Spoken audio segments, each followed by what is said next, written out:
Bonjour à tous et bienvenue pour ce deuxième tutoriel sur les sujets interactifs de Quais. Aujourd'hui, nous allons nous intéresser aux images, au fond et aux effets visuels. Dans tout sujet interactif, la première image à ajouter est celle du fond. Elle vous servira à donner le format de votre scène. Vous avez ici donc les assets de base en 16 neuvième, mais vous pouvez également en ajouter depuis vos propres images. Les formats supportés sont les classiques PNG, JPEG, mais également les GIF.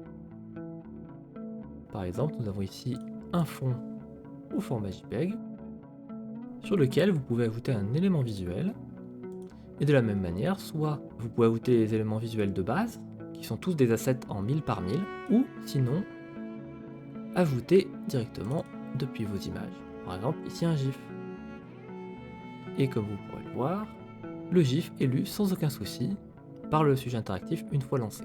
Petite spécificité sur Quais, les clics vont traverser la transparence pour les formats PNG et GIF. Par exemple, si nous ajoutons sur la scène l'événement, on clique sur une zone, par exemple la zone ici, on va l'agrandir, voilà, elle se trouve derrière notre petit GIF.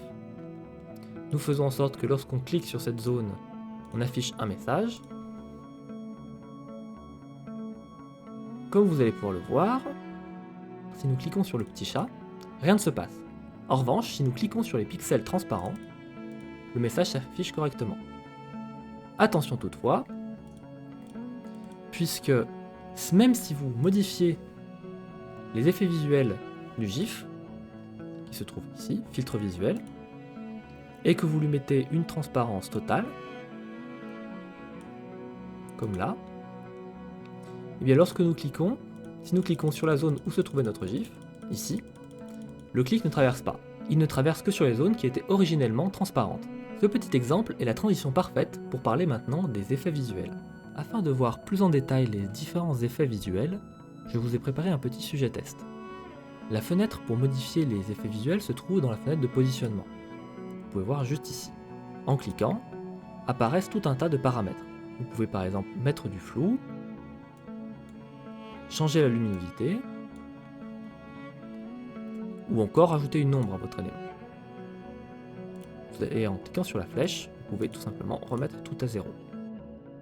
Nous allons voir ça plus en détail en passant directement sur les tests. Chacun des boutons ici permet de modifier l'un des paramètres sur l'image du chien.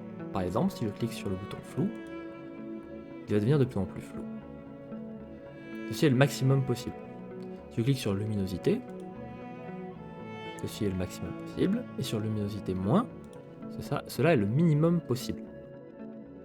Vous pouvez voir ici l'effet pour les contrastes, pour l'ombre qui apparaît derrière, les différents effets de teinte, la saturation au maximum, la saturation au minimum,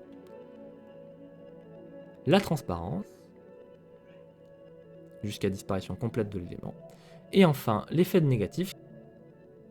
Voilà. Ceci est l'ensemble des paramètres disponibles. Nous allons désormais voir ensemble comment modifier le filtre visuel d'une entité.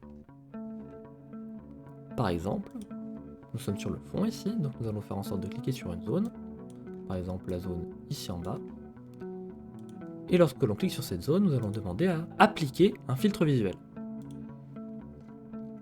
Donc ici, nous allons lui demander par exemple de rajouter un peu de saturation, de baisser le contraste, et de faire un léger effet. Vous pouvez soit demander qu'il soit instantané, en laissant la vitesse de transition des filtres visuels à 0, ou au contraire mettre un certain temps. Par exemple ici, nous allons demander que ce soit fait en 1 seconde. Testons ça. Lorsque l'on clique, le filtre s'applique effectivement sur le fond. Maintenant, si nous souhaitons qu'il s'applique sur un élément visuel, nous allons ajouter une nouvelle image, par exemple cette rose. Nous allons lui créer un événement quand on clique sur l'élément, appliquer un filtre visuel. Attention ici, il faut bien demander à ce que le filtre visuel s'applique sur l'élément en cliquant ici. Sinon, par défaut, il s'appliquera toujours sur la scène. Donc là, vous voyez la rose apparaître et vous pouvez modifier ses paramètres. Il ne vous reste plus qu'à cliquer dessus et voir que effectivement tout se passe comme prévu. C'est très moche, mais ça fonctionne. Comme vous avez pu le voir, lorsqu'on demande d'appliquer un filtre visuel, il n'est possible de sélectionner que deux choses. Soit la scène, soit l'élément. Alors vous pouvez vous demander par exemple, comment j'ai réalisé les différents boutons autour. Eh bien c'est très simple, j'ai utilisé une autre fonctionnalité des sujets interactifs, qui est le système d'état d'une entité.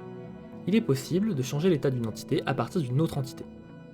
Les différentes entités sont la scène, les images et les éléments texte. Donc ici par exemple, j'ai demandé que l'élément visuel 1, qui est le chien, ait son état changé à flou. Ici, le changement passe à lumineux, ici à sombre, ici à contraste, et ainsi de suite, lorsque l'on clique sur les boutons. Dans l'élément chien se trouvent différents événements, chacun étant déclenché par l'état de cette entité vaut. En premier, flou. S'il vaut flou, j'applique un premier filtre visuel, qui est un filtre visuel qui remet à zéro les effets visuels du chien, et ensuite applique le filtre visuel que je souhaite. Ici, un filtre de flou, qui va s'appliquer en 2 secondes. Et ainsi de suite pour chacun des différents états. Le système d'état vous permet ainsi d'agir entre des éléments dissociés. Vous pouvez modifier l'état d'une entité à une autre et, en fonction de l'état, exécuter une action. Il nous reste désormais à voir une chose, concernant les images. Si vous avez un compte simple, vous ne pouvez mettre qu'une seule image dans vos éléments visuels. En revanche, si vous avez un compte premium, vous pouvez en avoir jusqu'à 10.